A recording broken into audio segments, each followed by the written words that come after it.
পবিত্ৰ শাওণ মাহৰ প্ৰথমটো সোমবাৰ মহাদেৱ সবৰে মনোবাঞ্ছা পূৰণ কৰিবা দেই আৰু দলত পিছে আজি অসংখ্য মানুহ তাৰে মাজত তেজপুৰৰ পৰা অহা মোৰ ছাবস্ক্ৰাইবাৰ এজনো লগ পালো আৰু আজি ভাগ্যও ভাল ওলাই আহি বাহিৰতে পায়সকনো খাবলৈ পালো পেটুৱাৰ জহত পিছে 3 বাটিমান পালো আৰু এইকেইদিন পিছে গৰমেও পুৰা ফালিছে লগে ভাগে গুডুকো গাটো ধুৱাই দিলো আজি বহুত দিনৰ পৰা কিচেনৰ চেলফত পৰি থকা ফুচকা পেকেটবোৰ কিন্তু আজি কপাল ফুলিলে একচুৱেলি বস্তুবোৰ আনি থোৱা হয় কিন্তু বনোৱাৰ এলাহতে থাকি যায় এইবোৰ আজি এক্সপায়াৰি নোযোৱা আগতে বোলো ভক্ষণ কৰিয়ে লওঁ আৰু পিছে মামাৰ ছোৱালীকেইজনী আছে কাৰণেহে অলপমান ৰক্ষা নহ'লে কোনে এইবিলাক বনাই থাকিব বনাই দিলে কেনে 2-4টা খাই দিলো আৰু গধূলি পিছে আমাৰ এই চুদ্দুৰ মানে ভাইকেইটাৰ লগত বিদ্যুৰ ভাই চাবলৈ আহিলো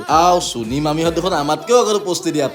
এই বিদ্যুৰ ভাই ক্ৰেজ দেখিছে নাই ভাগ্য ভাল টিকেটকেইটা আগতে বুকিং কৰি থৈছিলো বাৰু যিয়ে নহওক অসমীয়া চিনেমাখন চাবলৈ মানুহ এনেকৈ আহিছে যেন ভাল লাগিছে দেখি সেইকাৰণে পিছে একদম ফুল পেচা বচল মুভি বনাইছে দেই আৰু তাৰ মাজতে ফ্ৰী পপকৰ্ণ আৰু কফিও পালো মানে আমাৰ পেটুৱা ফালৰ পৰা যোৱাক আপোনালোকো যোৱাক বিদ্যুৰ ভাইখন চাই আহক দেই।